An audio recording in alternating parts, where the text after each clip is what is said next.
Okay, everybody, how would you like to read Psalm 6 with me? I would like to spend that time with you. This is one of my favorite Psalms. It's kind of short. Let's read it together. Have a good time. Psalm 6, written by King David. David says, "O Lord, don't rebuke me in your anger or discipline me in your rage."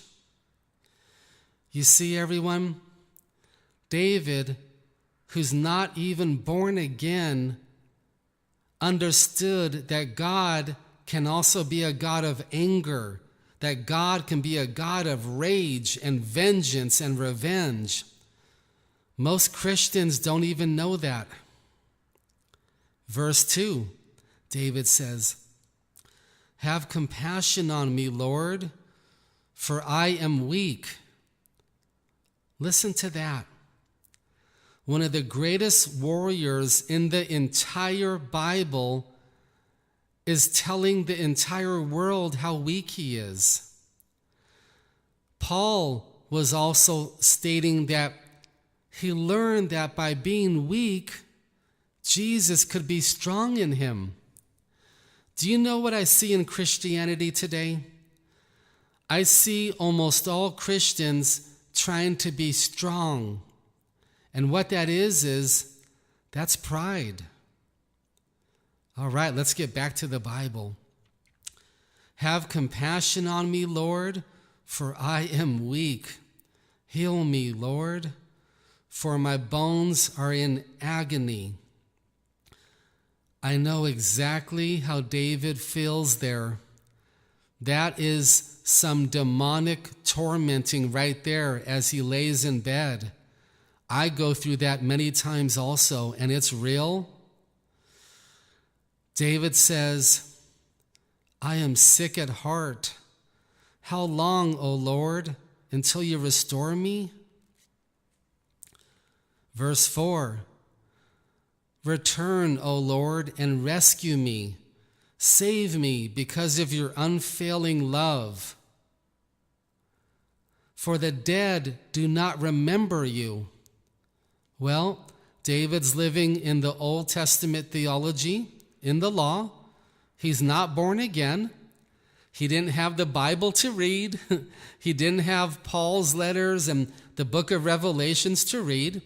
So David's making statements, "For the dead do not remember you.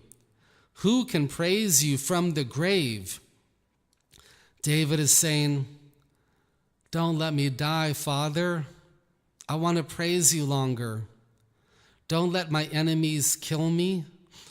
I want to worship you. I want to remember you longer."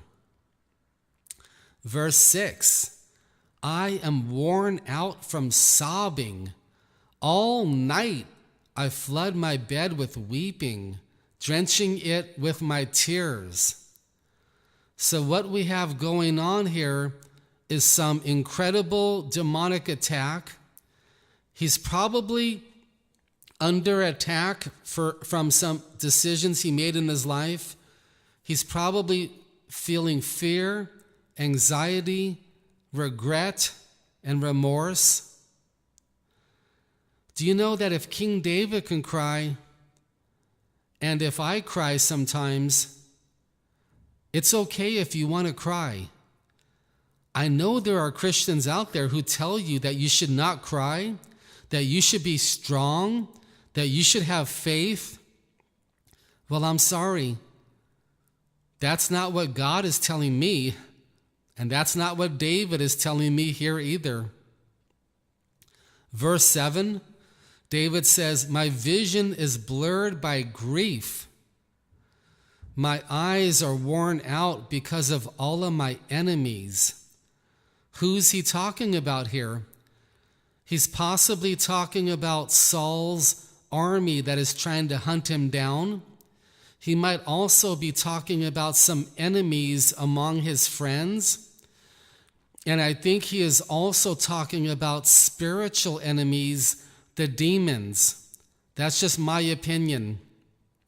Because when he says, My eyes are worn out because all of my enemies. That sounds like heavy, heavy spiritual warfare. Okay, verse 8. Go away, all you who do evil, for the Lord has heard my weeping. The Lord has heard my plea. The Lord will answer my prayer. Verse 10. May all my enemies be disgraced and terrified. May they suddenly turn back in shame. So David is going through some incredible demonic warfare in Psalm 6. That's one of the reasons why I like it so much. God teaches us through David, it's okay to cry. It's okay, children of God. You don't have to try to be strong all the time. God tells us through David, the weaker you are, the more my son Jesus can live in you and strengthen you. That is what is being said here behind the scenes. This is really incredible. We got David going through physical agony. He's going through spiritual agony. He's going through emotional agony. Like when he says in verse 3, I am sick at heart. How long? How long? That means he's been waiting a long time to be healed. Have you ever gone through that with God? Because I sure have. How long, O Lord, until you restore me? This is a great psalm. Read it again on your own, in your own favorite Bible version. Thank you for reading this with me. Thank you for spending this time with me. Praise God for you. Psalm 6.